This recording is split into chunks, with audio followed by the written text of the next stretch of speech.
I'm joined by my guests, George Szamuely in Budapest. He's a podcaster at The Gaggle, which can be found on YouTube and locals. And here in Moscow, we have Dmitry Babich. He is a political analyst and editor at InnoSME Internet Media Project. All right, gentlemen, crosstalk rules in effect. That means you can jump anytime you want, and I always appreciate it. All right, let's start out in Budapest. George, this reporting, I know you're aware of it. There's been a lot of commentary on it, all sides involved, with the exception of Ukraine, which we'll talk about, have denied this, which gives some credence to me that someone in the Biden administration is applying some kind of trial balloon, not the Chinese weather balloon, but a trial balloon. Your thoughts? Does it mean anything? Well, unfortunately, I don't think it does. I tend to think that the Biden administration is just set on this path, and there's nothing that's really stopping it because the American foreign policy establishment is set on this path. So if we look at the latest issue of Foreign Affairs magazine, published by the Council of Foreign Relations, the big in-house mag of the foreign policy establishment, there's an article by Michael McFaul, the former U.S. ambassador to Russia, calling for total victory over Russia. There's an article by Gary Kasparov, also says a victory to the death, unconditional surrender from Putin. An article by Alexander Vindman saying the same thing. So they're all banging the same drum. Then we had Boris Johnson in Washington this week again. Let's say we need total victory. What about the prospect of nuclear war? Putin's bluffing, and then they're all just repeating it. So, unfortunately, for the United States, this war, as seen at the moment, is a godsend. Basically, Europe has been eliminated as any kind of a force in the world. NATO is consolidated under American leadership. The military-industrial complex is humming very nicely because essentially the European defense industry will now just vanish. It will be replaced by American equipment. And, Russia, they continually sort of debilitating Russia. So I wish that there were some serious negotiations towards peace. Unfortunately, I don't see it. Dima, your thoughts here, because everything that George said can be perfectly valid, but at the same time, there could be some kind of sniffing around and seeing what the attitudes are, how far the Russians are going to go. Are they even open to any kind of negotiations? And again, I want to stress, Ukraine as a player in all this was not mentioned. Okay, so nothing about Ukraine without Ukraine doesn't seem to be in play. But everything that George said could be possibly very valid, which I tend to agree with him. I just wonder why the story was floated. It came from Swiss media. Go ahead, Dima. Yeah, it came from Neue Zürcher Zeitung, a Swiss newspaper, in the midst of a debate in Switzerland. Switzerland, as a neutral country, can it supply munitions and even arms to Ukraine? Isn't it against the neutral status? And most of the lawyers, most of the specialists in Switzerland said that no.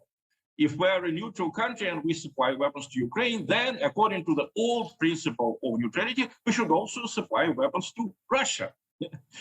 So basically, the question is, even if such an offer had been made, would Russia accept? I mean, just the last 3 weeks or 2 weeks, we saw an avalanche of confessions. Merkel said that Minsk agreements were just to give Ukraine some time, Hollande said basically the same. Now, Boris Johnson also said it was I call it a diplomatic imitation. So, I mean, if, fool me once, shame on me. Fool me once, shame on you. Fool me twice, shame on me. Is Russia going to accept some kind of a compromise that comes from someone like William Burns or, the other people who basically were pretty much discredited, they lied so often. So this is the big question. However, I think everyone understands and everyone expects that this terrible tragedy would end with some kind of agreement. The problem is that the West is not ready for such an agreement. I mean, look, this huge mobilization of tanks all over Europe, they want to get Greece involved there, which traditionally has been a friend of Russia. to get all the countries involved, and they all understand it's dangerous. Basically, we see the same kind of pattern. The United States and Europe make some kind of a very provocative hostile move, such as Maidan in 2013, 2014, for example. Russia first tries not to react, when European politicians were openly cheerleading the crowds on Maidan. It was the case. I mean, look at their speeches, look at their images. Russia did not send anyone there except a liberal, a former member of Yabloko party, Vladimir Lukin, who came in the last 2 days, of the confrontation. So he basically did not have any influence. So Russia waited, and then, the Crimean story started. So it is the same pattern. The West provokes, Russia tries not to notice, then Russia reacts, and then the whole confrontation is moved to another stage, to another level, and the West is starting to yell, this was an unprovoked, escalation from Russia. You have been provoking Russia before Crimea for many years, and especially during the last 5 months of Maidan. Now what happened?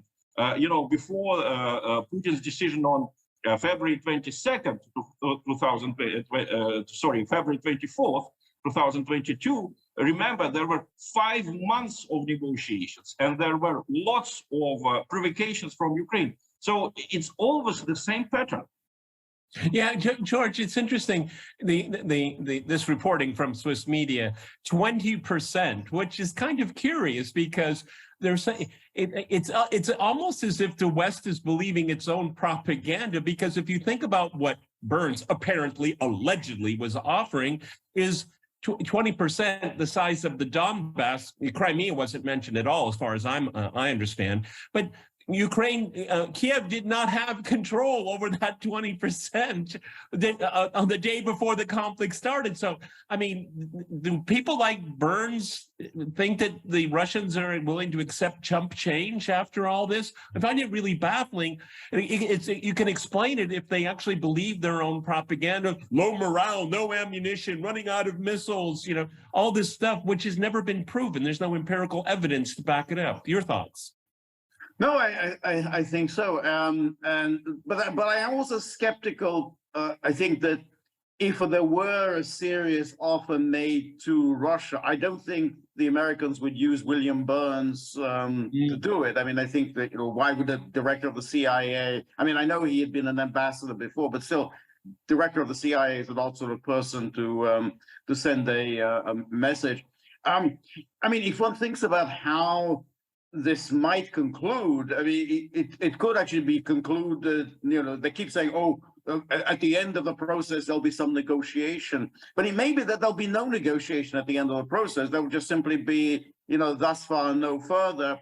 And essentially, there'll be, some sort of an armistice. Russia takes whatever it takes. And there is a remnant of Ukraine that remains, but it'll be totally under American tutelage. It probably will be inducted into NATO. And then you have essentially a frozen conflict, which can last. I mean, if you think about, let's say, Korea, I mean, you had a frozen conflict. It's lasted 70 years. I mean, of course, sometimes they don't last, but it may be because it's hard to see at the moment how there can be any kind of negotiations. I mean, Dima's pointed out very well at how the Russians have been fooled and betrayed time and time again, going all the way back to Gorbachev and James Baker's "not 1 inch to the east." I mean, this has gone on. So why would the Russians sit down and believe any promises at all made by the United States? And particularly, Dima, I mean, it's something that George and I on the Gaggle have talked about almost on a daily basis, is that even the very idea of an armistice or ceasefire, well, that will just, just take a time out to load up Ukraine with more and more weapons, and NATO being involved in it. That doesn't resolve it. See, the problem with the West in the way they try to understand or misunderstand Russia's position is that it wants security guarantees in the European landmass. Okay, that's never addressed by the West. Okay, and that's what Russia said. But this is the origins of it. You can talk about unprovoked all you want. Who cares? But we have demands, and you don't even deign to recognize that we have these demands. Dima. Well, you're absolutely right. And also remember, the West, not even Ukraine, the West had all the opportunities to make it a frozen conflict for 8 years. I mean, there was an example, Moldova. You know, in Moldova, there was a terrible conflict in 1992. It ended in August, thanks to the Russian troops, who basically separated Transnistrian troops and the Moldovan troops. And then for how many? For 30 years, there was not a single person killed. You know, there is a certain tension sometimes. You know, there are armed people on the two sides of the Dniester River, but it's really a frozen conflict. The problem with Donbass that it has never been a frozen conflict since 2014. It was always an open wound. I mean, the Western media did not report it, at least in detail, but Donetsk had been bombed almost every week, sometimes more often, since and blockaded. And blockaded, no medicines, no pensions paid, nothing. Absolutely. I mean, this is never reported in Western media. Yeah, they don't remind people that the Minsk agreements, you know, they kept accusing Russia of not fulfilling the Minsk agreements. I mean, read the Minsk agreements. It's just 3.5 pages. The clause that they kept pestering Russia with, you know, the establishment of Ukrainian control on the borders. This is the last point, you know, on these 3.5 pages. And there were points about amnesty for people who participated in the conflict in 2014, not fulfilled by Ukraine. There was a clause about special status for the territories where people speak Russian language. No reaction from Ukraine. Blockade had to be lifted. Nothing has been done. Let me go to George before we go to the break here. George, you and I have scoffed at, you know, the very thought of let's return to the Minsk process. That's essentially what this report is saying. Go ahead. 30 seconds. Yeah, that's exactly right. It's like the Western powers are saying, this Minsk agreement that we never took seriously, never did anything to implement. Yeah, that would be a good framework for an agreement. So if the Russians are going to take as an agreement something that you had not the slightest intention of implementing last time. Yeah, and obviously the level of trust is at zero. All right, gentlemen, I'm going to jump in here. We're going to go to a short break, and after that short break, we'll continue our discussion with some real news. All right, let's go back to Dima here in Moscow. Dima, again, one of the subjects that is not really touched upon because they're all kind of focused on Russia's losing, Ukraine is winning, Zelensky's a new Churchill and all of this, which is just a lot of nonsense. It's a lot of white air because it doesn't really tell us anything about what's most important. And what is most important is when this military conflict comes to an end, which it will come to an end. I personally think Russia will unilaterally determine that, but that's something down the road. But what about the post-conflict environment here? Because we were told that Europe and NATO are very much united, but they're very much not. Okay, we have the French and the Germans talking about security guarantees, the Eastern Europeans saying Russia's a war criminal, there's no need to talk to them.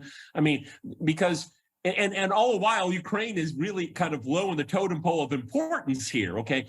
It's really about the relationship that Russia will have in European security structures, if at all. And if it does not, that will determine that Europe is a very unstable place for a long time, because you'll definitely have elements in Ukraine, whatever size or shape and form it is, will be looking for revenge and a undoing of the settlement that Russia, in my opinion, will unilaterally impose. This is one of the things that needs to be talked about. Dima. Well, obviously, Russia just cannot remain in the European jurisdiction, if you want, in general. Last week we had two awful articles. You know, one was in Euractiv by Anna Fatiga, you know, the former foreign minister of Poland, who is now a member of the European Parliament, where she basically wrote that Tsarist Russia, Communist Russia, Putin's Russia, they're all the same. This is the same country which is banned on expansionism, which needs to be basically destroyed, not physically, but as an entity. She writes, there should be no such thing as Russian oil. There should be Tatar oil, Bashkir oil, oil of the people of the North Caucasus. So, I mean, how can Russia remain in the framework of European jurisdiction with this kind of attitude? And the problem is that what are those damn Russians doing with our oil? That's what it sounds like to me. Exactly. And this is not an exception. This is the mainstream, unfortunately, at least in the northeast of Europe. And now we are told that the centerpiece, the center of European Union is moving to the northeast. Now it's Poland, the Baltics, Eastern Europe, who is playing a much bigger role than say Germany. That's ideologically, okay, in no other sense, okay, or it shows the relative weakness of the most western part of the continent, which is really kind of pathetic, but probably expected.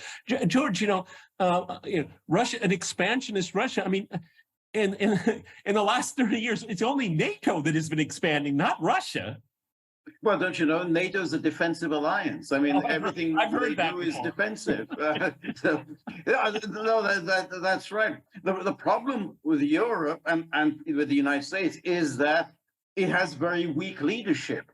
At the moment, what you would need, somebody in the West who could just take this situation by the scruff of the neck, so to speak, and just bring it to an end. You need somebody who's just going to say, this policy is nuts. We have to bring this to an end. It makes no sense. It's not advancing our interests. It's just leading to disaster.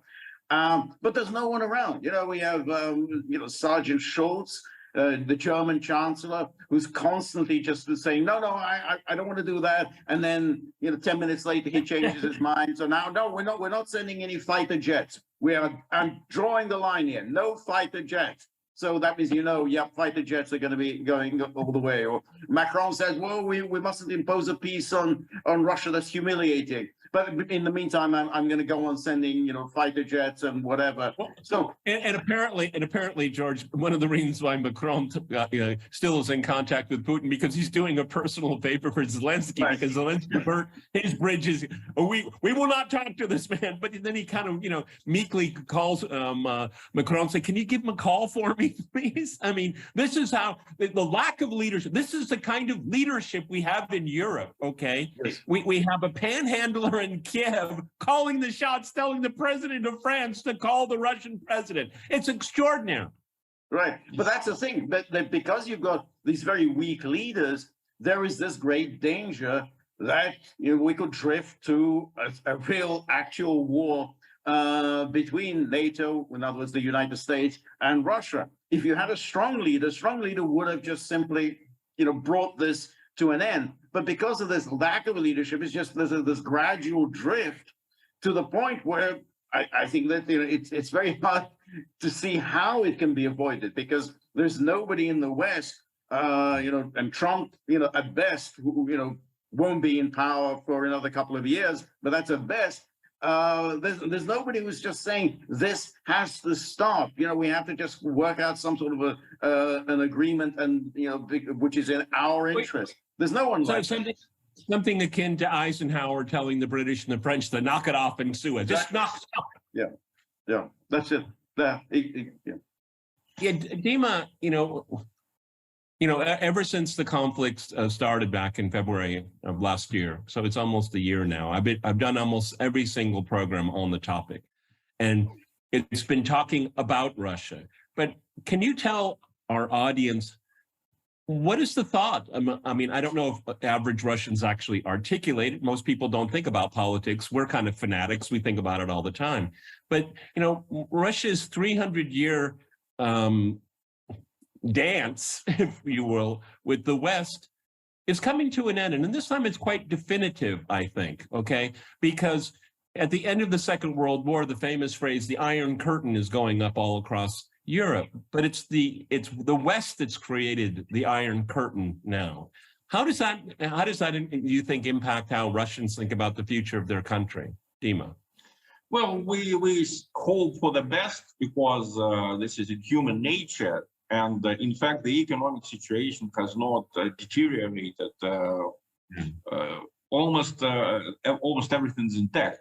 So people are not too pessimistic. They think that this is just a temporary problem. You know, there is just another crazy ideology that engulfed the West. And here I agree with George. Even Trump, if he comes to power, will he be able to change the tide? I mean, we saw how he was incapacitated. He was formally the president of the United States, but he could not pull the American troops out of Syria, you know, because the defense establishment was against it. He could not change the immigration rules because they found some court, you know, district court, which incapacitated him. So unfortunately, something more serious has to change than just the guy who sits in the White House or who sits in the Elysee Palace. Basically, if we look, let's be precise about Macron, you know, he didn't send planes. He just said that if the United States sends planes, and if, you know, we have peace talks with Russia, which are good for Ukraine, and which would include some guarantees for Russia's security, he was immediately attacked for including guarantees for Russia's security. This was an anathema, you know, to most of the European establishment. Yes, yeah, I think European establishment has to change. But has to change because. But we're in a very sad place, George. This is almost kind of like thinking about the aftermath of 1945, two outside powers, Russia and the United States, determining the fate of Europe. But the Europeans allowed it this time. Okay, it wasn't because they didn't have the capacity. It's, you know, they have the EU has a larger population, a larger GDP than the United States, but it is acting in such a flaccid manner. Okay, I mean, in 1945, Europe was vanquished; it was destroyed. But this is just a lack of leadership and foresight and a god-awful ideology, George. Yes, that's right. I mean, the Europeans had been talking since the 1980s about how they were going to develop a European security and defense identity. There would be, and then, you know, in the 90s, they started talking about a European foreign policy. And then when there was a Yugoslav crisis, that was the hour of Europe. That's the European leaders proclaimed. But it never happened. And time went on, and Europe has become even more subordinate to the United States than it ever was during the Cold War. Even during the Cold War, you had real European leaders who stood up to Washington, like de Gaulle or Willy Brandt and Helmut Schmidt. There's nothing now. I mean, it's total subordination when there doesn't seem to be any real need for it. I mean, there's no security threat that there might have been during the Cold War. It's they find this a very convenient arrangement. And so now here they know, all European people know, all European politicians know that this is an absolute disaster for Europe. It will only harm Europe the longer this goes on. But they are incapable of taking any sort of a lead and standing up and saying enough to the United States that this is something that you provoked. There was never any need for this. We have so many opportunities down the road to have brought this to a conclusion, but there's no one, and there doesn't seem to be anybody at all who's stepping forward. Well, it's very interesting, Dima, because there are members of NATO, particularly on what they call the eastern flank. They're more distrustful of Berlin and Paris than they are of Washington. I mean, this is a catastrophe that should have been avoided, could have easily been avoided. We've been saying this on this program for a year now. But I have to agree with George many times now, is that the Americans are pretty much getting everything they want. I mean, this is a boon for them. Sure. Well, I think it's a boon for the ideology that rules the United States. It's not a boon for Americans. I mean, Americans, just like Europeans, good point, are losing a lot of opportunities because of what happened. But, talking about values, I mean, what kind of European values do we have if Chancellor Scholz, when he was asked, are you going to send tanks? He said, if the United States send tanks, then I will also send tanks. It's like Chancellor Scholz, would you kill people? Well, personally, me, I wouldn't, but if the United States kills people, I would also kill people. So this is the kind of European values, they look up to the United States. If the United States is doing something, they're going to do the same, Now, today it's with Russia. Tomorrow it will be with China. The day after tomorrow, I don't know what will happen. You know, they may even imitate capital punishment or whatever. Of course, it will be a capital punishment only for the people who are politically incorrect. You know, it will be for some kind of, racists or misogynists. But the problem is don't forget the environment. You're a carbon exactly, or people who pollute the environment. Gentlemen, with fascinating discussion as usual. I want to thank my guests in Budapest and here in Moscow. I want to